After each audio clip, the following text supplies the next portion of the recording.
الشيطان الرجيم بسم الله الرحمن الرحيم الحمد لله رب العالمين والصلاة والسلام على سيد المرسلين حبيب إله العالمين أبي القاسم محمد وعلى أهل بيته الطيبين الطاهرين المعصومين المنتجبين ولعنة الله على أعدائهم أجمعين من الآن إلى قيام يوم الدين. السلام عليكم جميعا ورحمة الله وبركاته. Bueno, nosotros estamos hablando en estos días sobre la importancia de la lucha en contra del ego. Y dijimos aquel día que lo que el Islam propone no es exterminar las distintas potencias o poderes que tiene el alma humana, como por ejemplo el poder de la ira, el poder de los instintos animales. No es acabar con ellos, como algunas escuelas de pensamiento a veces malinterpretan. Entonces quieren transformar al ser humano en un ángel y quitar toda dimensión corporal, material, animal. Y eso es incorrecto, porque eso no es una visión realista del ser humano. Y el Islam hace mucho hincapié en que el ser humano sea constantemente realista en la percepción del mundo, del universo, de Dios y del ser humano. Entonces es obvio que aquello que está puesto en la realidad humana, aquello que Dios creó, tiene que tener un lugar. No podemos deshacernos de ello. Y aquel día habíamos hablado con detalle de que el lugar de todos esos poderes es justamente el equilibrio entre ellos. El problema no es en sí que los poderes del alma se desarrollen, como por ejemplo el poder de la ira, que dijimos que nos sirve para defendernos, o el poder de la imaginación, que dijimos que nos sirve por ejemplo para la estética, para la belleza, o para la armonía, para el arte, o los poderes de los instintos animales como el comer, o el beber, o el aparearse, o el dormir. No es un problema desarrollarlo. El problema es cuando se desarrollan sin control y sin el gobierno de la razón. Entonces, lo que propone el Islam es un desarrollo normal de todas esas fuerzas, pero bajo el control y el gobierno del aql o el intelecto. Si se da así, es correcto. Es correcto comer y beber y aparearse y dormir y tener ira e imaginar y maquinar, y todo es correcto. Entonces, sobre eso habíamos hablado ya detalladamente aquel día. Después habíamos dicho que para que exista control sobre esos poderes y para que exista un verdadero gobierno del intelecto sobre los demás poderes, tiene que haber una lucha. ¿Por qué? Porque esos poderes no te dejan tranquilo. No es que dicen, bueno, que el aql nos gobierne y nosotros somos todos obedientes. Los poderes están constantemente queriendo gobernar ellos. O sea, si el nafs puede gobernarte, y que el amor al poder y el amor a las mujeres y el amor al dinero y el amor al descanso gobiernen, lo haría. El nafs desea eso, y por naturaleza el nafs constantemente te lo está pidiendo. Entonces el control y el gobierno no es una decisión, digamos, lógica, que uno dice, bueno, muchachos, a partir de hoy gobierna el aql. No, es una lucha de poderes. Y dijimos el ejemplo del caballo salvaje.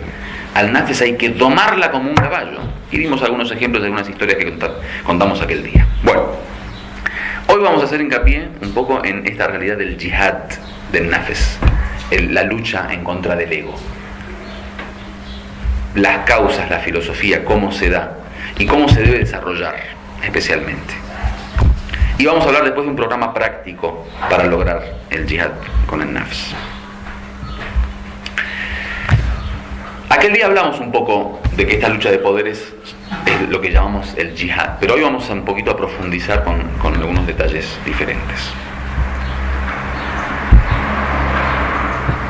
¿Por qué se da una lucha constante en el interior del ser humano? O sea, ¿por qué uno no puede vivir con un alma sosegada?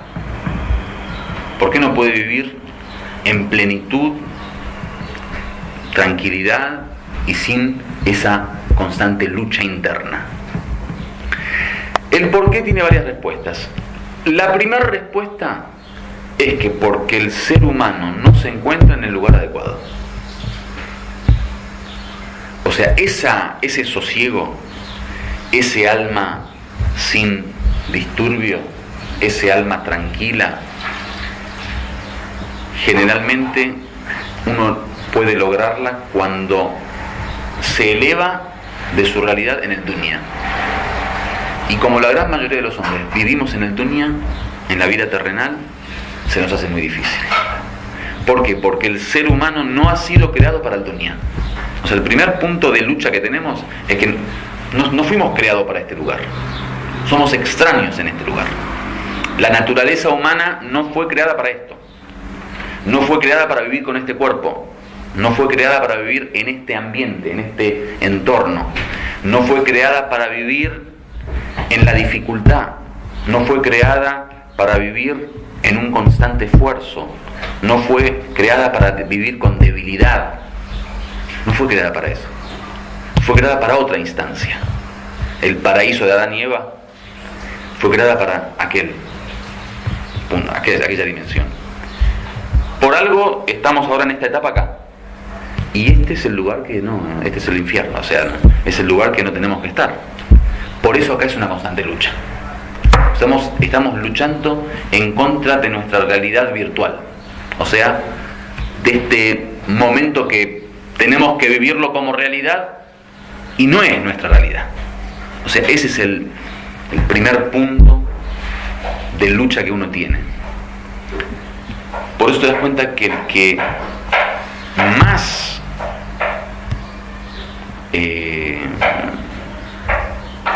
se sumerge en el dunya, más le cuesta lograr un estado espiritual elevado.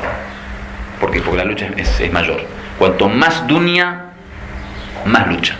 ¿Por qué? Porque cuanto más dunya tienes, más te alejas de tu realidad, que es el encuentro con Dios, y es la perfección humana, y es el paraíso, y es la conformidad divina.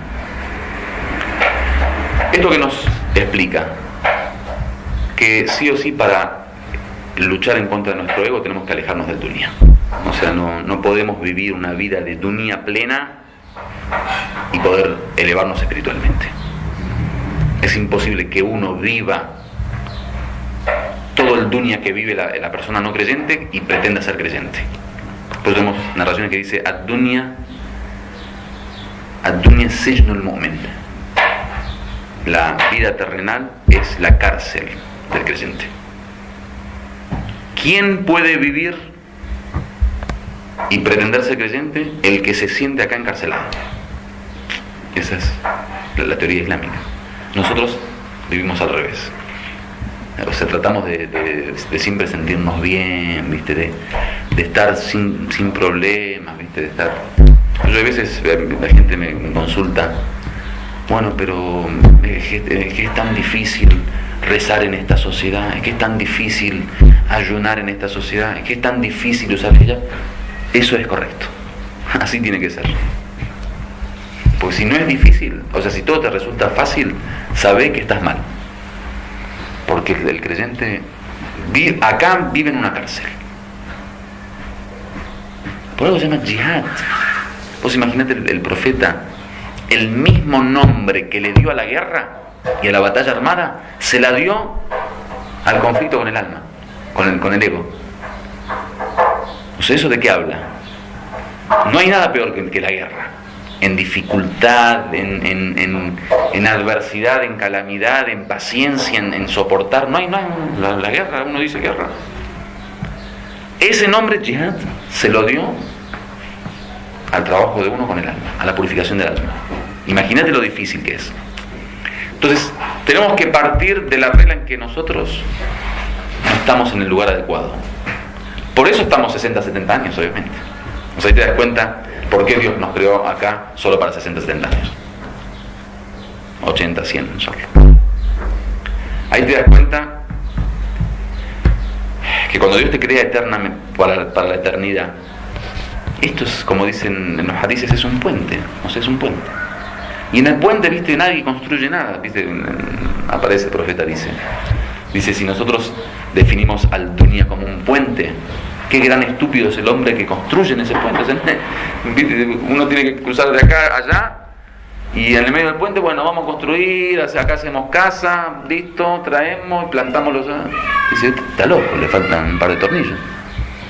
Si vos tenés que cruzar, allá tenés que construir. Allá es el lugar de... Nosotros no, construimos en el puente. Cuando llegamos allá estamos vacíos. El capital que teníamos lo pusimos en el puente. Lo construimos ahí. Ya no podemos llevar la casa después. Entonces ese es el primer grado que uno tiene, que es la lucha con su realidad, con el dunya. Desgraciadamente es así. Estamos en el dunya y ya eso no significa una lucha. Segunda respuesta. La composición del ser humano. El ser humano ha sido compuesto por elementos antagónicos, a diferencia de todas las criaturas. La composición de las criaturas unifican su ser. O sea, una planta, todos sus elementos constitutivos hacen de ella, un único ser. El animal, un gato, todos sus elementos constitutivos hacen de él un gato. O sea, todo construye a un solo ser, menos el ser humano. El ser humano, sus elementos constitutivos no construyen una realidad, construyen una realidad compleja. ¿Por qué?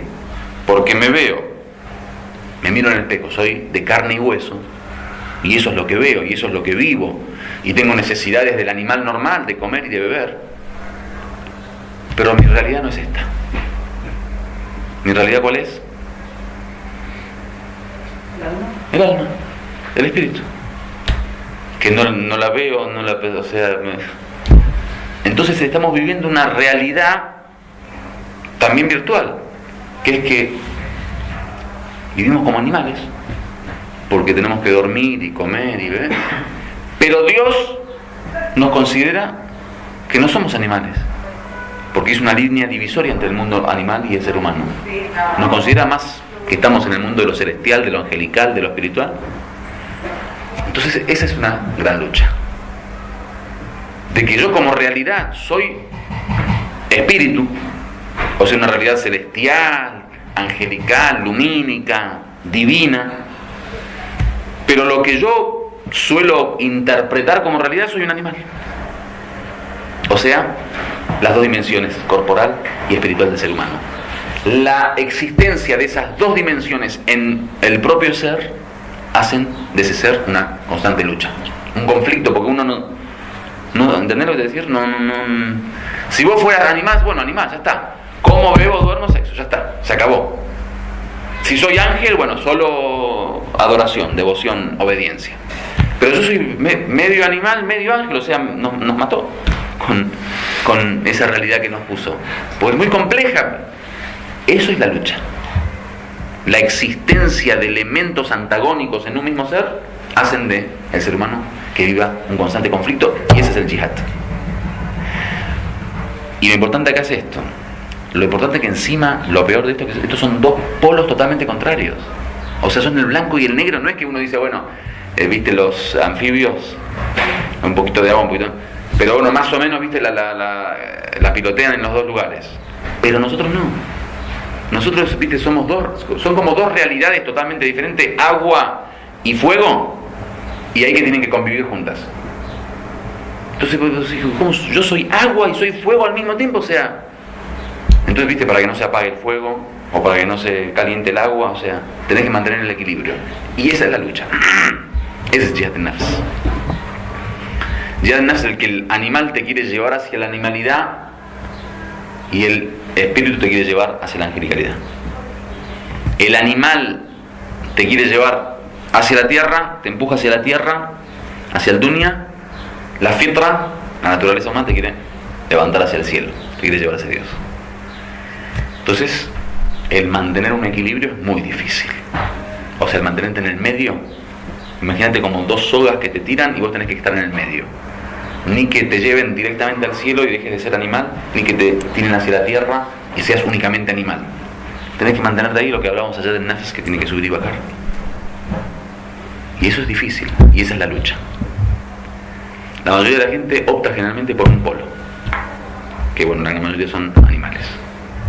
Ese es más fácil, por eso la gente no lucha, generalmente. Ahora el tema del Ramadán. Explicarle a un tipo normal que vos no ayunas. Se piensa que sos un loco. Porque la gente no está comprometida con la lucha. Porque no entiende la segunda realidad. Entiende esta única realidad y vive como si fuera esta es la única realidad. Psicológicamente, generalmente muchos de nosotros vivimos así como esto es. ¿Cuánto pensamos en nuestros hijos, en el matrimonio, en educarlos, en la casa, en el auto, en el sueldo, en la jubilación cuando seamos grandes, en cómo vamos a... ¿Cuánto pensamos? ¿Y cuánto pensamos en la otra vida? Que es la realidad, la verdadera. Entonces, es una constante lucha. Bueno, podemos ir hablando sobre ese tema, pero con esto es suficiente más o menos como para dar una idea del porqué o la filosofía de la lucha, dónde se produce la lucha. Ahora vamos a hablar ya de algo un poco más práctico, y es cómo desarrollar esa lucha en la realidad. Porque nosotros escuchamos siempre que hay que luchar contra el ego, pero ¿qué es luchar contra el ego? O sea, agarro a mi animal y le pego un puñalazo. ¿Qué es luchar contra el ego? Luchar es, por ejemplo, encerrarme en mí mismo y no salir y no mirar y no caminar y no comer, estar en un solo lugar. ¿Qué es? ¿Cómo se desarrolla? Obviamente el primer punto en el tema del jihad contra el nafs tiene que ver con la necesidad o el sentimiento de necesidad. O sea, uno tiene que sentir que hay una necesidad de cambio y de lucha, porque generalmente lo que ocurre es que mucha gente está distraída. El que está distraído no puede comenzar con un programa de lucha. O sea, tiene que uno realmente sentir que hay una necesidad. Hasta no sentir una necesidad. O sea, el mismo hecho de que haya enfermedades del alma no es suficiente como para que uno las cure. Como cualquier enfermedad que hasta que no aparecen los síntomas uno no va a intentar tratarlas. Es el síntoma o el dolor, y ya me estoy metiendo en su campo, perdón, es el síntoma o el dolor el que alarma al hombre y le hace sentir la necesidad de tener que ir al doctor. ¿Estoy bien? Yo siempre me meto en el campo de los dos profesionales, pero como la gente me respeta, generalmente aprovecho eso para... Dice si el Sheikh lo dice. Bueno, una vez que uno sintió esa necesidad, ahí puede comenzar ya con el concepto de lucha en la práctica. Lo que se desprende de las narraciones y el consejo de la gran mayoría de los sabios tiene que ver con esto. Hay una acción y un estado antes de comenzar con la lucha. Hay una acción durante la lucha y hay una acción posterior a la lucha.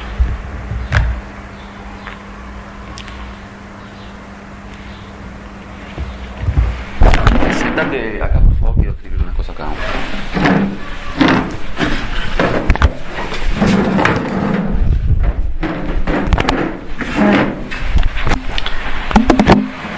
La primera cuestión que es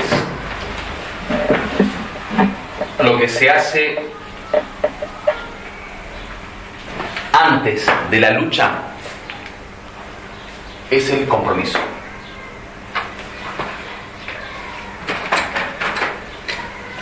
El compromiso. Nosotros no podemos empezar una lucha sin poner una condición al principio. Y el gran error de muchos hombres que o se pierden en el camino o se debilitan o se alejan o abandonan la lucha es que no se han comprometido desde un comienzo. Tiene que haber un compromiso anual, mensual, semanal, diario.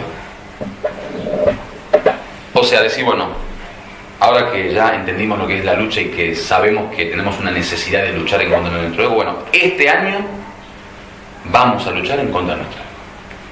Un compromiso real con uno mismo y con Dios. Lo mismo cada mes, cada semana, cada día. Porque la lucha después vamos a ver que vamos a tener que tratar enfermedades una a una, ¿no? Entonces, hoy quiero, por ejemplo, por un ejemplo, supongamos uno habla mal de los terceros, ¿sí? Hace gaiba. ¿Cómo le llaman? Critica. Tiene un nombre, hablar mal de un ausente. Maledicencia no. Gaiba. Bueno, hablar mal de un tercero, de un ausente. Supongamos que nosotros estamos pasando por una etapa en donde tenemos esa enfermedad. Entonces, bueno, hoy me voy a comprometer y voy a poner la condición de que hoy no voy a hablar mal del tercero. Hoy. Entonces uno hace un compromiso antes de comenzar con la lucha. La lucha no debe ser desordenada. Bueno, sí, lucho en contra del ego, listo, pasa una mujer, no la miro, está escuchando música, me tapo los ojos. No es así. Tiene que haber un orden y una administración de la lucha, porque si no es un caos. Entonces se comienza con el compromiso y la condición. Ponemos como condición no hacer eso hoy. Entonces esto es el paso previo hacia el camino de la lucha en contra del ego. Bueno, yo me comprometí, me levanté a la mañana y dije, bueno, a partir de hoy no voy a hablar más de la gente. Eso no debe quedar así en un mero compromiso. Viene después lo que llamamos el autocontrol. ¿Qué es el autocontrol? Cada movimiento, cada mirada, cada palabra, cada pensamiento, tenemos que estar controlándolo. No es que bueno, me comprometí yo y ya está, después que Dios ayude, al baraka, como dicen los árabes, que Dios bendiga. No. Los sabios, los maestros de ética generalmente decían cada segundo, cada minuto debe ser alaikum salam controlado por el hombre. Le voy a leer un hadith. Dice que una persona vino a lo del profeta sallallahu alaihi wasallam. Dijo, aconséjame. Le dijo el profeta, si yo te aconsejo, ¿vas a cumplir con el consejo? Dijo, sí. Dijo, cuando desees hacer algo, piensa en cuál será su final. Dice, su final puede ser bueno o malo. Si es bueno, hazlo. Si es malo, alaikum salam. Si es malo, no lo hagas. ¿Qué significa? Que no podemos actuar por actuar. Nosotros generalmente el impulso nos lleva a la acción. ¿Cuántos de nosotros cuentan? Una vez un maestro me decía contar hasta 10 antes de hablar. ¿Cuántos de nosotros cuentan hasta 10 antes de hablar? Llaman por teléfono, vamos a tomar un café, listo, te espero, chao. ¿Así?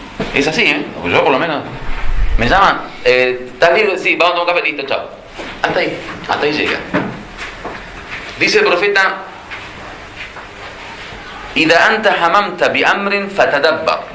Dice, si decides hacer algo, actuar, antes que ello piensa. Contar hasta 10. ¿En qué pensar? En su final. O sea, no solo pensar en la acción en sí, porque la acción podría ser buena. Pensar en el final de la acción, o sea, en la consecuencia de la acción. O sea, hay veces vos decís, bueno, me invitaron a cierta actividad o cierta cuestión o cierta acción. La acción en sí es buena y no hay problema, hasta puede ser mustahab. Pero detrás de esa acción hay consecuencias, o sea, el efecto de la acción, hacia dónde se dirige la acción, qué va a conllevar la acción. En eso también hay que pensar. Tienes que pensar en el final, en lo que viene después. Dice, si el final, la consecuencia, es correcta, hazlo. Si no es correcta, no lo hagas. A eso llamamos autocontrol. Ahora, sinceramente, pensemos cómo vivimos nosotros. ¿quién de nosotros antes de actuar, primero piensa en la acción en sí? Segundo, piensa en la consecuencia de la acción. Tercero, si la consecuencia es mala, no lo hace.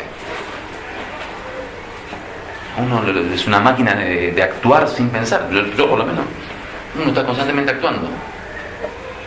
Yo te digo, mi día, me levanto, o sea, una noche antes pongo, bueno, mañana a las 10 de la mañana tengo que ir a, no sé, cambiar dólares.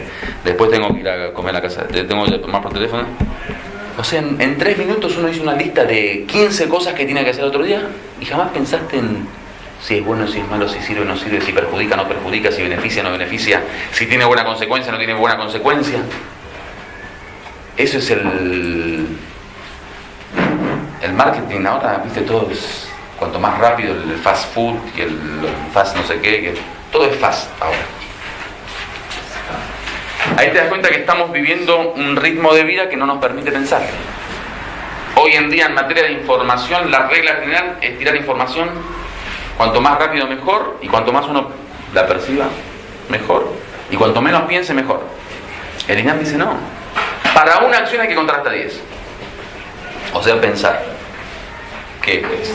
Autocontrol. Pero no para una acción. El autocontrol, que es el muraqaba que le llaman, es el control de cada una de las acciones. O sea, todas las acciones del ser humano tienen que estar controladas para el que desea luchar en contra de eso. Por eso la dificultad del jihad en nafs.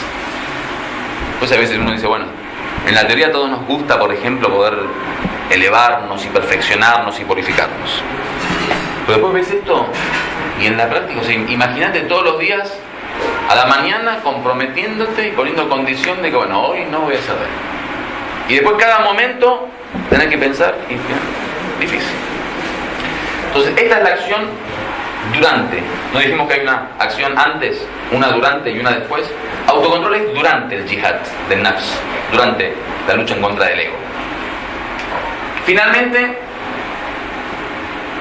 la contabilización de las acciones. Que esto es diario. ¿Qué es contabilización de las acciones? Muhasabat al-nafs. El contabilizar lo que uno hace. O sea, nosotros diríamos en terminología moderna, evaluación del comportamiento. El comportamiento no me tiene que tener una evaluación. O sea, llegó la noche, finalicé mi día, finalicé mis actividades, mis acciones, mis palabras, mis pensamientos. Tengo que tener un momento de pensamiento y rebobinar. Bueno, eso que me comprometí a hacer, ¿lo hice o no? Si lo hice bien o no. ¿Podría haberlo hecho mejor o no? ¿Fue correcto o no? Lo que hice tuvo un buen final o un mal final. Lo que hice, ¿lo hice pensando, controlando, o lo hice sin pensar, sin controlar? Tiene que haber digamos, poner el video del día y ver el fin de todas las actividades y comportamientos. Y esto es a diario, muy difícil. El año pasado, no sé si nosotros, me parece, habíamos prometido hacerlo. Yo hasta el tercer día lo hice después. El año pasado, ¿se acuerdan? Yo les di esta clase. ¿No se acuerdan, no? Mira qué importante que habrá sido que ni siquiera se acuerdan. Yo les voy a hacer una crítica constructiva. A las clases se viene con papel y lápiz. Lo dije, alhamdulillah. Qayyidul ilm, hadith del profeta. Hay que escribirlo. No para que quede en el papel, después hay que incorporarlo. Pero si no se le escribe, Qayyidul ilm, profeta. Bueno. Este, hermanos, es el secreto, la llave y el símbolo del éxito en Jihad Nafs. No hay otra cosa. Los más grandes místicos contemporáneos le fueron enviadas cartas o le pidieron consejos jóvenes para esto. Yo esto lo escuché o lo leí de Imam Khomeini, que se lo dijo a mucha gente, Sayyid Tabatabai y Ayatollah Bahjat, que Son 3 místicos contemporáneos de los más grosos que hay. Este es el camino. O sea, fuera de esto, no imaginen un grado de perfección en su vida. Los destrocé psicológicamente. Quiero decir, los que probaron, los que andaron en el camino, los que llegaron al final y se han perfeccionado, dijeron: señores, este es el camino. Fuera de esto, vos querés actuar sin control, no vas a llegar. Querés actuar sin contabilizar tus acciones, no vas a llegar. Querés actuar sin compromiso, no vas a llegar. Pueden probar, hay muchos, digamos, métodos, pero ninguno llega. Este es el único método que hace llegar. Esto memorícenlo si pueden. El que sabe árabe, musharapa. Musharapa es poner condición. Shart en árabe es condición. Musharapa es el condicional. Muraqaba, control. Un control constante de las acciones. Muhasaba, contabilizar la cuenta. Hacer cuentas con el nafs. Hacer cuentas con el nafs. ¿Viste cuando vos haces un negocio con alguien, con un socio, después llegas a la noche, mostrar los papeles, tirar la factura, vuestra ticket? Bueno, eso es con el nafs. Bueno, ese es, dentro de la práctica, el marco teórico. Dentro de la práctica, el marco teórico. Ahora vamos al marco práctico de la práctica. La forma en que uno puede lograr, digamos, llevar a cabo este programa y de alguna manera ir desarrollándose en la purificación del alma. 1. La elección de los buenos amigos y compañeros. No crean que pueden llegar al estado de perfección si uno mantiene amistades que no son correctas. Amistades no creyentes, amistades desviadas, amistades que actúan con comportamientos inmorales, amistades que no cumplen ni obedecen las órdenes. Con esas amistades es imposible llegar. Por algo muy normal es que uno al final se termina pareciendo al compañero o al amigo, uno al final se termina influenciando por el ambiente. Entonces, la primera condición para un camino de purificación es alejarnos de los ambientes que no nos sirven, las amistades. 2, acostumbrar el alma a las virtudes de la moral. Uno a veces, como que ciertas cuestiones le cuesta en la práctica, pero eso, si uno comienza a trabajar en ello como para acostumbrarse, cuando se transforma en costumbre, la costumbre transforma el hábito. Entonces ya el mismo ser va a cambiar. Tenemos narraciones que hablan de que aunque uno no lo sienta, lo debe hacer para ir acostumbrando el alma. O sea, no siempre uno debe sentir placer, por ejemplo. A veces uno lo hace obligadamente, pero hay que hacerlo porque el alma se va acostumbrando. Y esa costumbre se transforma en hábito y el hábito le da la forma correcta al alma. Por eso muchas de las filosofías que tenemos de las acciones devocionales, de los actos devocionales, no es para estar constantemente sintiendo de que yo cuando rezo siento que Dios está en mi corazón y que me elevo. Sería ideal eso. Pero aunque uno no lo sienta, tiene que rezar igual. ¿Por qué? Porque es una cuestión que va armando al alma. En algunas otras religiones, especialmente estas religiones orientales, budismo, hinduismo, aparece mucho el tema de la tranquilidad interna.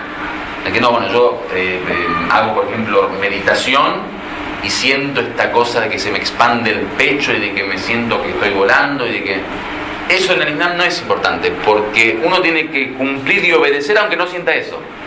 O sea, el tema es un tema de conducta y comportamiento, no es un tema de sentimiento de, yo me siento así, entonces ayuno, y si no, no.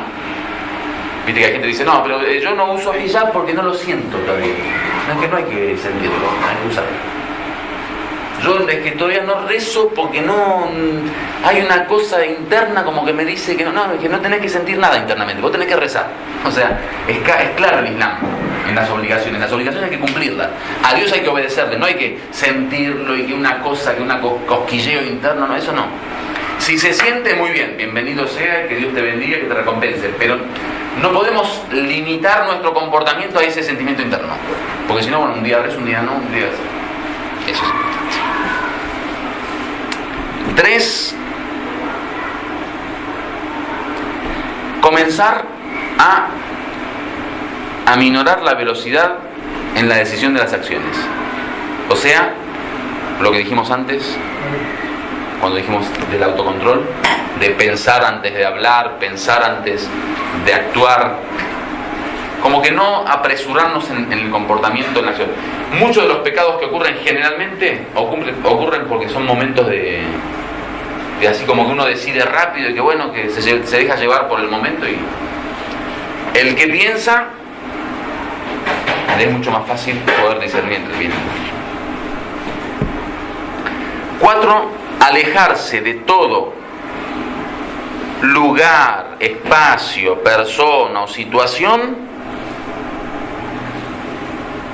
que incita o los sentidos o los instintos. O sea, alejarse. Hay dos teorías con respecto al tema de aquello que incita al hombre. Una teoría te dice, no, vos tenés que meterte en el lugar del conflicto y luchar como para no ser afectado. Por ejemplo, yo entro en un lugar donde hay música y hay alcohol y hay mujeres y hay corrupción, entro, pero no, yo no hago nada. Yo acá soy fuerte. Entonces eso lo consideran lucha. El INAH no te dice eso. El INAH te dice, está prohibido entrar ahí. O sea, te soluciona el problema desde antes. Porque la gente se piensa que la lucha tiene que uno estar metido en el barro del pecado y no pecar para sentirse que luché. No te metas directamente. Y la última cuestión, el preocuparse por los defectos de uno mismo. O sea, hacer un trabajo con los defectos. Preocuparse, pensar en ellos, reflexionar, verlos, tratarlos. Walhamdulillahi Rabbil Alamin.